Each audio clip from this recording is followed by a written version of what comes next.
Stepbrother burst into my home, and stepmom's shocking demand left me speechless. Growing up, life was simple. It was just me and my dad.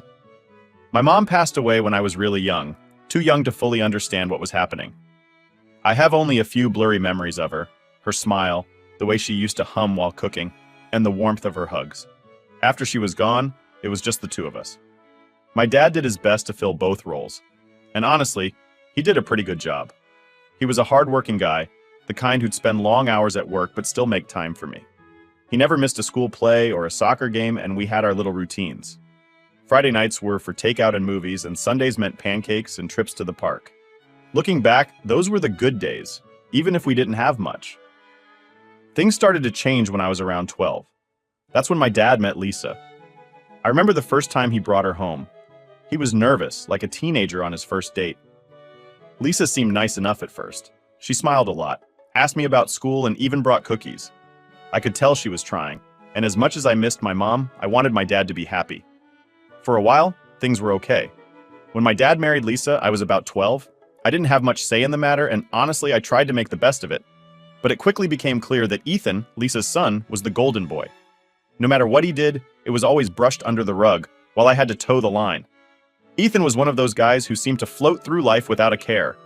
He never held down a job for long, constantly flaking out on responsibilities, and Lisa always made excuses for him. "He's just figuring things out," she'd say, or "he'll find his way eventually." Meanwhile, I was expected to be the responsible one, getting good grades, helping around the house, and basically being the opposite of Ethan. It wasn't just about the chores or schoolwork, though. It was the way Lisa treated us differently. If I messed up, even a little, there were consequences. I'd get grounded, have privileges taken away, the whole 9 yards. But Ethan? He could screw up big time and barely get a slap on the wrist. He'd miss curfew, skip school, or blow off family obligations, and Lisa would just shrug it off. "Boys will be boys," she'd say. Yeah, okay. What really drove me nuts was how oblivious my dad seemed to it all. He tried to be a father figure to Ethan, which I understood. But sometimes it felt like he was so focused on blending the family that he didn't notice how much Lisa favored Ethan. I remember this one time. I had worked all summer mowing lawns and doing odd jobs to save up for a new bike. I was so proud of myself. But right before I bought it, Ethan decided he wanted a new gaming console. Lisa convinced my dad to chip in for it, using some of the money Dad had been saving for something else. I ended up having to settle for a cheaper bike because there wasn't enough left for what I wanted. It wasn't just the material stuff, though. The favoritism seeped into every aspect of our lives. If we had family gatherings or holidays, Ethan was always front and center. He'd crack jokes, hog the attention, and Lisa would beam like he was the second coming. Meanwhile, I'd sit there quietly, knowing that no matter what I did, I'd never be the center of attention like Ethan. One of the most infuriating things was how Ethan always managed to charm his way out of trouble. There was this one time in high school when he got caught sneaking out late at night. Instead of grounding him, Lisa laughed it off, saying, "At least he's adventurous." But when I stayed out late once because I lost track of time with friends, I was grounded for 2 weeks. The double standards were ridiculous. After high school, things didn't change much. Ethan bounced from one dead-end job to another, always quitting when things got tough. He'd spend months unemployed, lounging around Lisa's house while she cooked, cleaned, and catered to him like he was a guest. She'd say he was just in a rough patch or trying to find his passion. Meanwhile, I was busting my butt, working full-time, and trying to carve out a life for myself. It wasn't like Ethan was a terrible person or anything. He wasn't malicious or mean, just lazy. He didn't have any drive or ambition. And Lisa's constant coddling only made it worse. She was always there to bail him out, whether it was covering his rent when he couldn't pay or making excuses for his latest job loss. I lost count of how many times she asked me to help him out, lend him money, or give him a place to crash. And every time, I'd have to remind her that Ethan needed to stand on his own 2 feet. One time, I actually tried to talk to Ethan about it. I told him he needed to step up, find something he cared about, and stick with it. He just shrugged and said, "I'll figure it out eventually." That was his go-to line. Always eventually, never now. It was frustrating to watch, but what could I do? Lisa wasn't going to change, and Ethan wasn't going to grow up as long as she kept enabling him. What made it harder was that Lisa never saw anything wrong with how she treated us. In her eyes, she was just being a good mom, looking out for her kid. But to me, it felt like she was undermining everything I worked for. I had to claw my way to every bit of success, while Ethan coasted along, knowing Lisa would always have his back. My dad noticed, of course. He wasn't blind. But he wanted to keep the peace, so he stayed quiet more often than not. I think he hoped things would balance out eventually, that Lisa would come around and treat us fairly. But they didn't. The favoritism grew more blatant, and the tension in the house was impossible to ignore. One of the worst parts was how isolated I started to feel. The house that once felt like a safe haven began to feel like a battleground. I was always on edge, always waiting for the next unfair punishment, or the next time Lisa would cover for Ethan while throwing me under the bus. It wasn't just the little things, like who had to do the chores or who got the last piece of cake. It was the constant reminder that in Lisa's eyes, Ethan was her priority. Even though I tried to keep my head down and focus on my own life, it was hard not to feel the weight of it all. My dad did his best to be there for me, but I could see the toll it was taking on him too. He wanted to keep the family together, to make this new life work, but it was clear that the balance was off, and it wasn't getting better. By the time I was a teenager, I was counting down the days until I could move out. I didn't hate my dad, not by a long shot, but the house didn't feel like home anymore. It felt like a place I had to endure, a place where I wasn't fully welcome. When I finally moved out, it was a relief. I found a tiny apartment, started working, and tried to build a life for myself. It wasn't easy, but it was mine. I didn't have to deal with Lisa's favoritism or Ethan's antics anymore. I could breathe. Fast forward a few years, and life took a turn I wasn't expecting. My dad passed away. It wasn't sudden, he'd been sick for a while, but it didn't make it any easier. Losing him felt like losing the last connection to those simpler times, the days when it was just the two of us against the world. After the funeral, there was the matter of the will. I wasn't expecting much. My dad had always been a hard-working man, but we weren't rich. Still, he left me a modest inheritance, a way to help me get ahead. It wasn't life-changing, but it was enough to give me a fresh start. With that inheritance, I made a decision.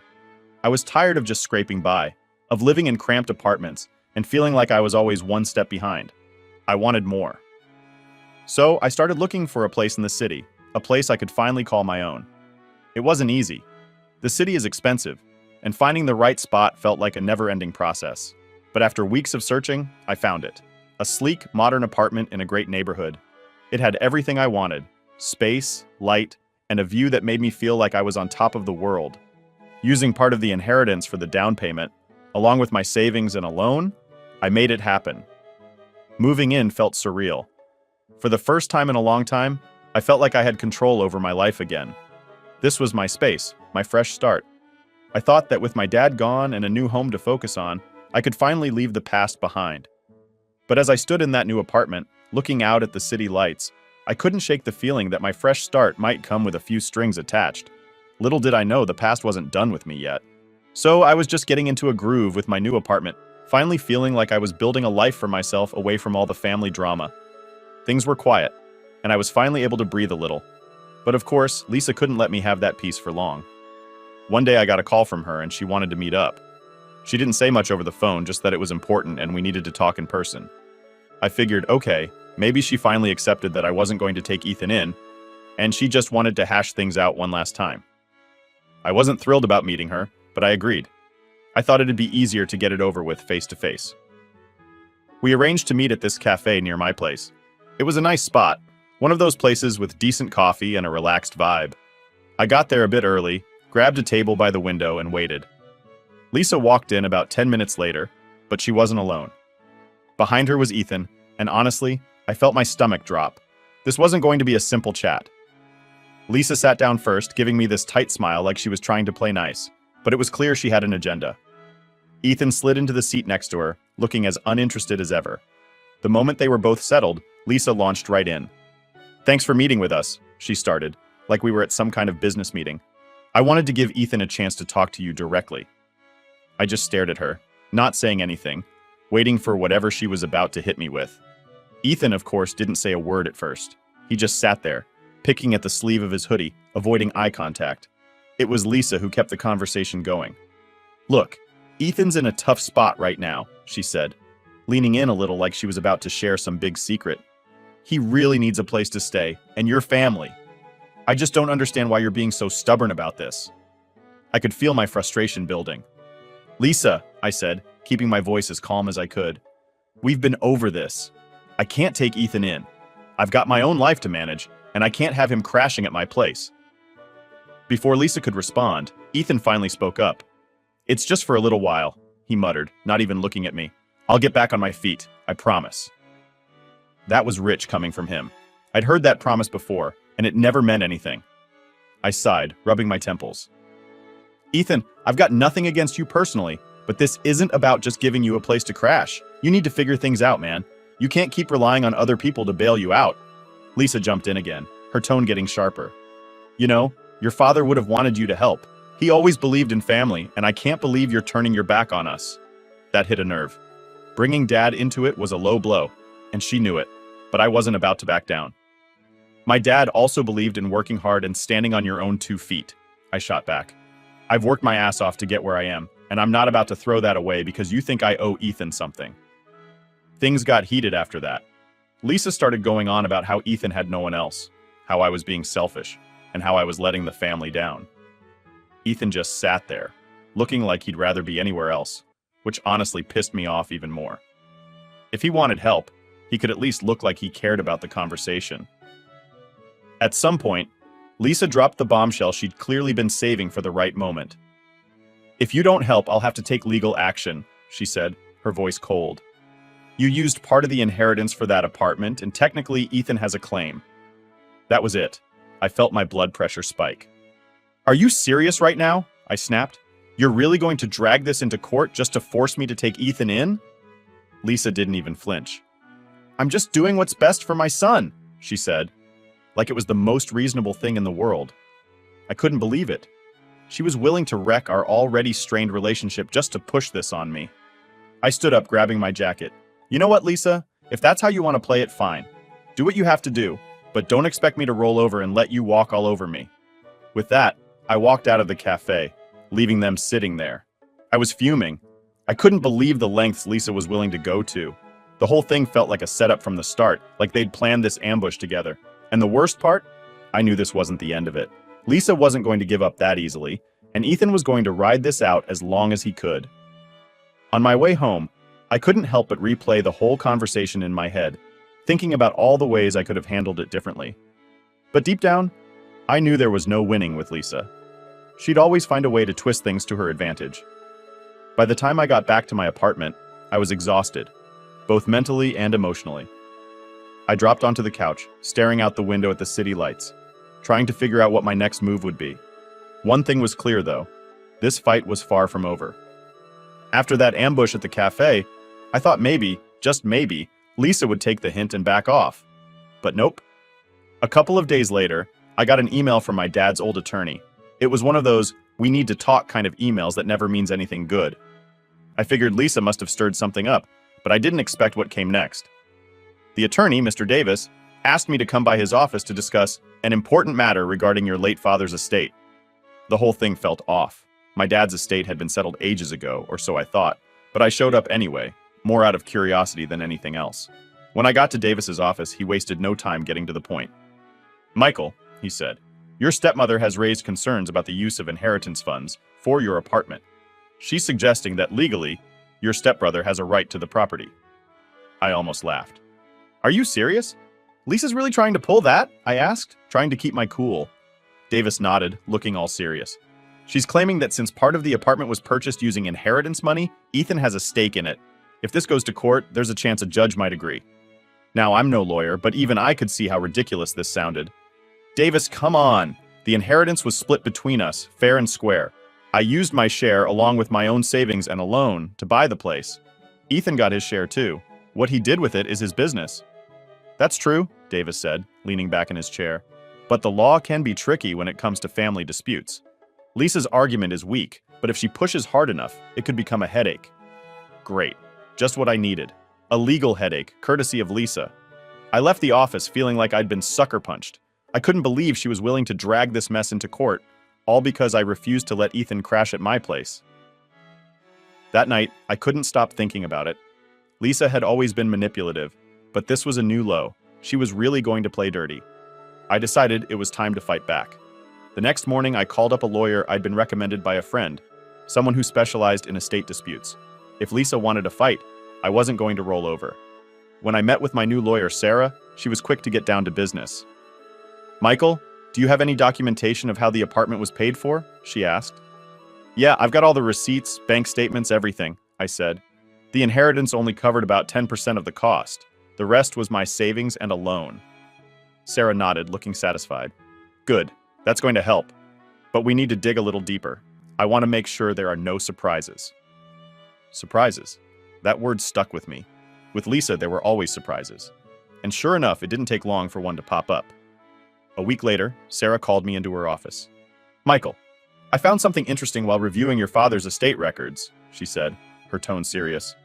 What kind of interesting? I asked, bracing myself. There are assets that were never disclosed during the initial settlement. Investments, property, accounts that your father owned, but were somehow overlooked. It seems Lisa didn't report them when the estate was divided. I sat there, stunned. Wait, you're telling me Lisa hid assets from me? That's what it looks like, Sarah said. If these assets were part of your father's estate, they should have been included in the inheritance split, but Lisa claimed them as her own.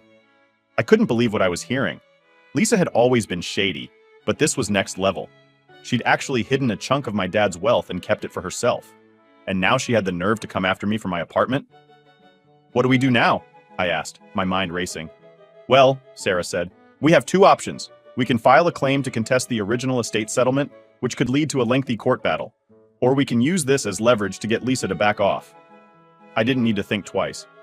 Let's go after her, I said. If she wants to play dirty, fine, but she's not getting away with this. Over the next few weeks, things got intense. Sarah and her team gathered all the evidence, and it turned out Lisa had been sitting on a small fortune. Investments, a rental property, even a few hefty bank accounts. All of it hidden from me when the estate was divided. Meanwhile, Lisa was still trying to push her claim on my apartment. She'd even roped in a few family members to pressure me, sending messages about how family should stick together and Ethan needs your help. It was all nonsense, and I wasn't buying it. The day finally came when Sarah filed the claim. It was official. We were going after Lisa for hiding assets. The look on her face when she found out? Priceless. She hadn't seen it coming, and for once, she didn't have a quick comeback. But I knew this wasn't the end. Lisa was a fighter, and she wasn't going to go down without a fight. Still, I felt a sense of relief. For the first time in a long time, I wasn't just reacting to her games. I was taking control. As we prepared for the legal battle ahead, I couldn't help but think about how things had gotten to this point. Lisa had always been about control, about making sure Ethan had an easy ride. And now, she was willing to tear the family apart to keep that going. But I wasn't the same kid who had to put up with her crap back then. I had my own life now, my own space, and I wasn't going to let her mess that up. This was my fight, and I was ready for it. So, after all the digging, filing claims, and legal back and forth, things were finally coming to a head. Lisa had been caught red-handed hiding assets from my dad's estate. I thought catching her in that lie would be the end of it, but of course it wasn't that simple. When word got around that I was taking Lisa to court, the family freaked out. Suddenly, everyone had an opinion about what I was doing. Why can't you just let it go? Or, she's your stepmom, you should be helping her, not dragging her through court. Yeah, because she was such a saint, right? I couldn't believe how quickly they all lined up behind her. Most of these people hadn't given me the time of day for years, but now they were blowing up my phone, telling me how I was tearing the family apart. It was hard not to feel a little isolated. I mean, it's not like I enjoyed the drama. I just wanted to live my life in peace, in my apartment, without Lisa and Ethan trying to weasel their way in. But no. Now I was the villain for standing up for myself. It was exhausting. The court dates were grueling. Every time I walked into that courtroom, I felt like I was walking into a war zone. Lisa sat there with this smug look on her face, acting like she was untouchable. She even had the nerve to throw me pitying glances, as if I was some lost child she had to put up with. But Sarah was a beast. She tore through every one of Lisa's excuses like a hot knife through butter. Lisa's whole defense was built on lies, and it showed. When Sarah laid out the hidden assets, the judge's expression said it all. You could tell they weren't buying Lisa's sob story about accidentally forgetting to mention those investments and accounts. The final ruling, in my favor.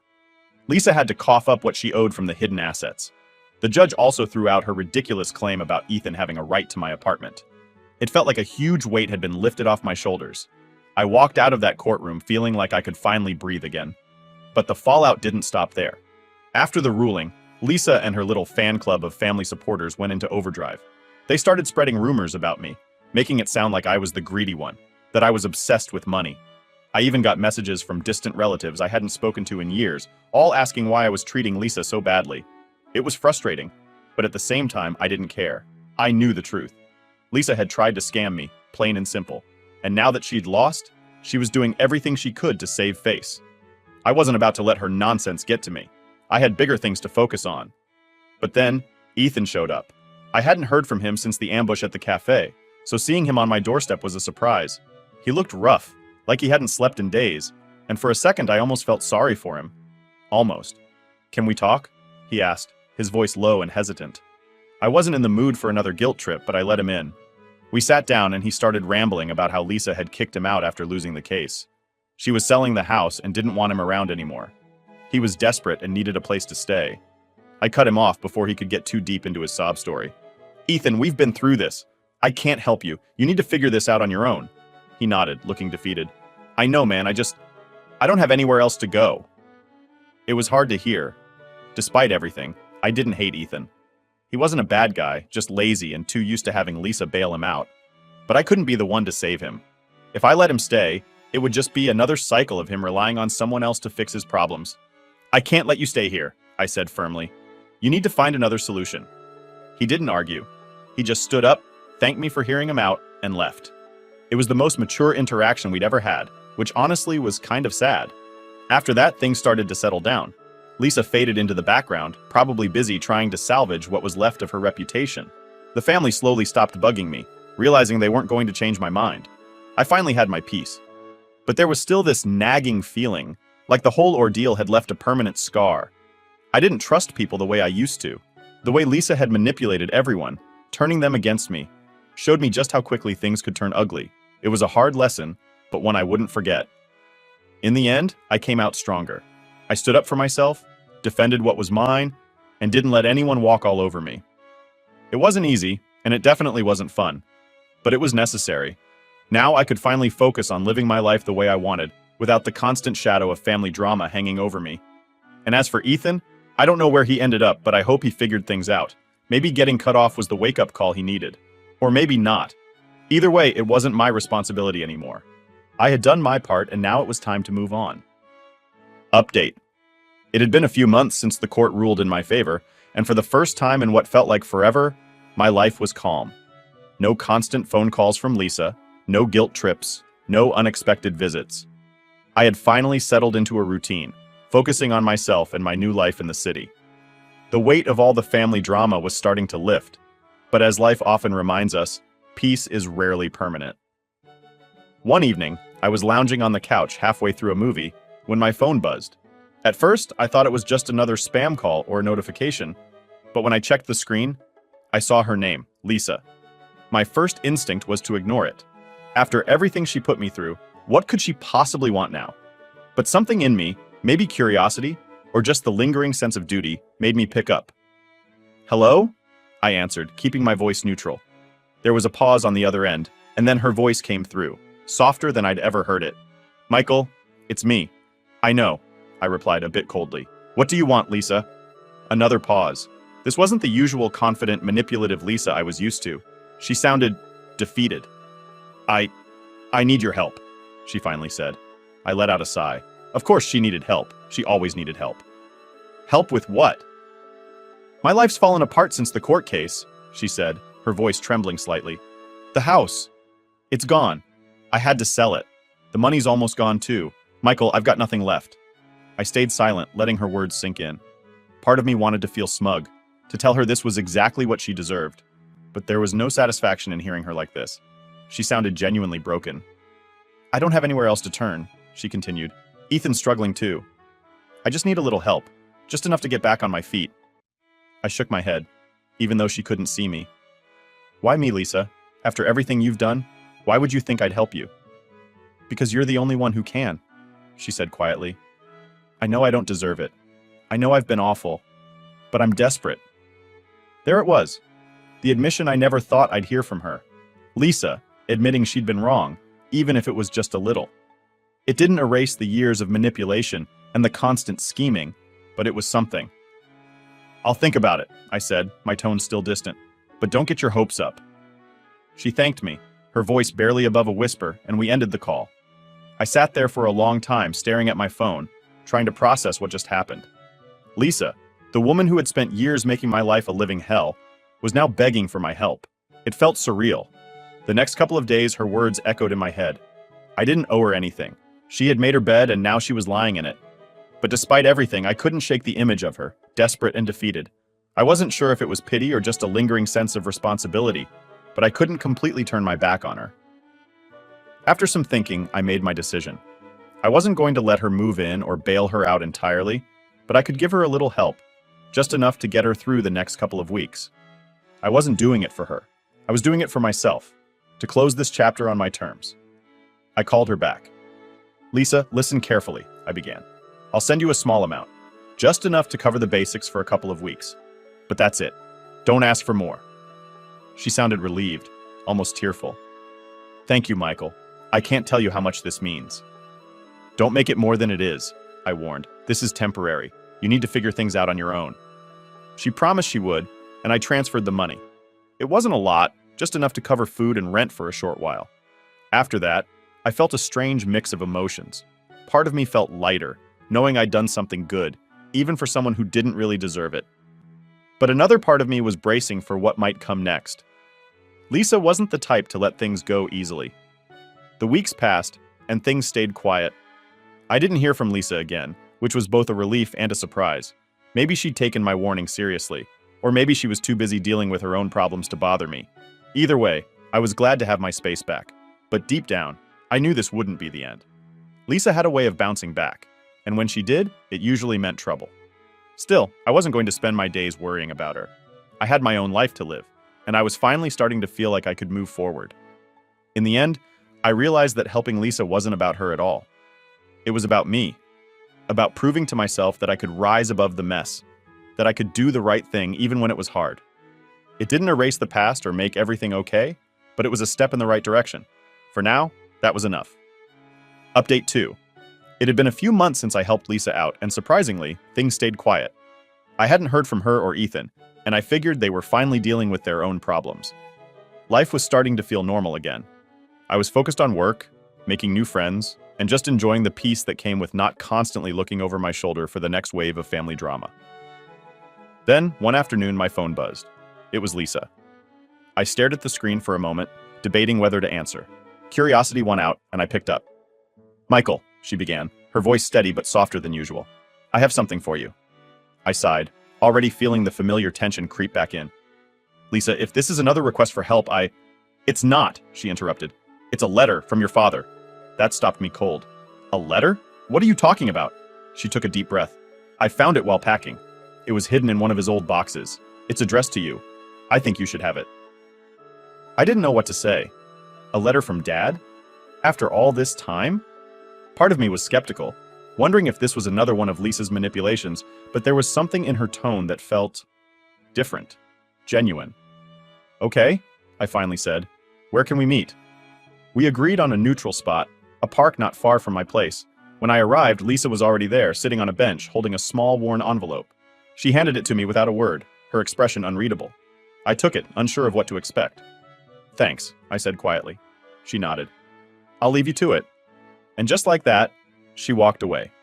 No drama, no guilt trips, nothing. I sat on the bench, staring at the envelope for a moment before opening it. Inside was a single sheet of paper, folded neatly. The handwriting was unmistakably my dad's, strong, deliberate strokes. I unfolded the letter and began to read. Dear Michael, if you're reading this, it means I'm no longer around, and for that, I'm sorry. There are so many things I wish I could have told you in person, but life doesn't always give us that chance. First, I want you to know how proud I am of you. You've always been strong, independent, and kind. I know things haven't been easy, especially after your mom passed, but you've carried yourself with grace and strength. I'm sorry I wasn't always there in the way you needed me to be. When I married Lisa, I hoped it would bring us all closer, give you a family again, but I know it didn't turn out that way. I saw the struggles, the unfairness, and the way you were treated differently. I should have done more to protect you, to stand up for you. That's my biggest regret. The inheritance wasn't just about money, Michael. It was my way of trying to give you a chance at the life you deserve. I wanted you to have a fresh start, a chance to build something for yourself without the weight of the past dragging you down. I knew Lisa would look after Ethan, but you needed someone to look after you too. I hope the money helped, but more than that, I hope you find peace. I hope you forgive me for the times I failed you. And I hope someday you'll find it in your heart to forgive Lisa. She's not perfect, but she tried in her own way. Take care of yourself, son. Live a life that makes you happy. That's all I ever wanted for you. With love, Dad. By the time I finished reading, my hands were trembling. The letter hit me harder than I expected. All the emotions I'd buried, the anger, the sadness, the longing, they all came rushing back at once. I sat there for a long time just processing everything. My dad knew. He knew how hard it had been for me, and he regretted not doing more. That acknowledgement, even years later, meant more than I could put into words. And Lisa? She had held on to this letter, kept it hidden until now. For once, it felt like she wasn't trying to manipulate or control the situation. She simply gave me something that belonged to me, no strings attached. I wasn't angry at her anymore. Maybe it was the letter, or maybe I'd just grown tired of holding on to all that resentment. But whatever it was, I felt a sense of release. I could finally let go of the past and focus on the future. But forgiving Lisa didn't mean I wanted her back in my life. I couldn't go back to the way things were, and I wasn't interested in rebuilding a relationship that had caused me so much pain. This was closure, plain and simple. Later that evening, as I sat in my apartment, the letter resting on the table in front of me, I felt a strange sense of peace. My dad's words had given me something I didn't even realize I needed: permission to move on. Lisa might still reach out from time to time, and maybe Ethan would pop up again, but I knew where I stood now. I didn't owe them anything, but I didn't have to carry the weight of our shared past anymore either. I folded the letter carefully and placed it in a drawer. It was a part of my story, a reminder of where I came from, but it didn't define where I was going. For the first time in a long time, I felt like I could truly move forward, and that was enough.